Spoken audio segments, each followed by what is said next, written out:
Hey Kaylee, I wanted to go over your paper. I know you've been anxiously and patiently waiting for feedback, so let's go over it. The first thing that I want to do is commend you for your hard work and for a strong essay. You have everything that you're supposed to have. So we're going to go through and talk about some things that I noticed, and really it's not a lot. There's some comma errors that are minor. If that's your biggest problem with English, I think you're sitting pretty good. So the first thing I do when I grade these papers is I go through and I look at, does it look like an essay? Does it look like a research paper? Do you have sources? Do you have your thesis map? Do you have your work cited? So I just scroll through it before I even read it, and I look and I can see sources. I can see that you're varying up how you are using your sources. That's good. I look right here. Come back up here. This right here, this paragraph, there are 2 life stories in the book that proved in this, all right, let me come back up. You have this right here, and you have the last name, so you already tell us that. You use the page number here, so that's correct. You've done this correct. But then you continue on. So this is telling me that you're basing this whole paragraph and this whole thing on this one source and just this one story. And so you're letting one kind of story, one source overtake one of your paragraphs. It's a little too much. And then you always have a page number or a paragraph number. So and since you already gave the last name here, so unless it changed somewhere in here, then changing source-wise is what I mean, then this would need a page number down here as well. But since you already did that, you would do it like you did here. So that's my feedback on that. Same with here, you have to have, because the only time that you don't have a page number or paragraph number is if it's a personal interview. So that's the, like you have the page number here too.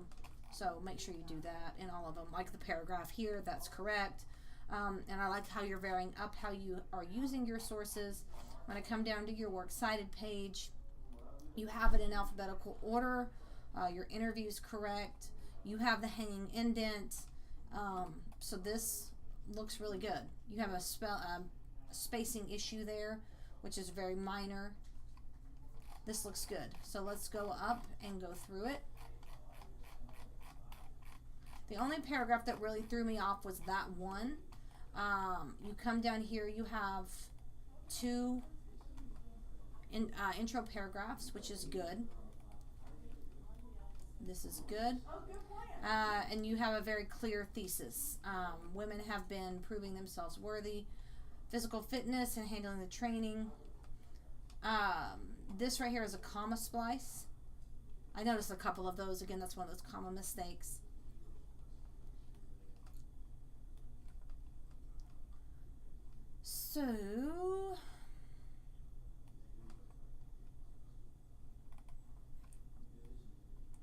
So you have your A, B, and C. Your paragraphs follow your A, B, and C. So this is telling me your personal interview. That's correct and how you do that. Very good. I didn't have any concerns with this one down here. Your tone is good. Overall, I think you should be really proud of this. You deserved the grade that you got. Very high grade. You listened to what I said. You took feedback, you took criticism, and you really worked on it. So all of the main things that I'm looking for, you have and should be proud of that. So I appreciate you working so hard on this. Like I said, the things that I'm looking for, you have. You have the thesis. You show me that you know how to use your sources. The small things that I told you, just keep those things in mind with the page number. And then that one paragraph is just that kind of one example. You want to make sure that you incorporate more than just one example in a paragraph of a paper this length. You may think this is a really long paper, but it's really somewhat of a shorter paper. If you had a super long paper, you could do that, but with a paper that follows the ABC format, having that one example overtaking a whole paragraph is just a little bit much. And then the page numbers on that one.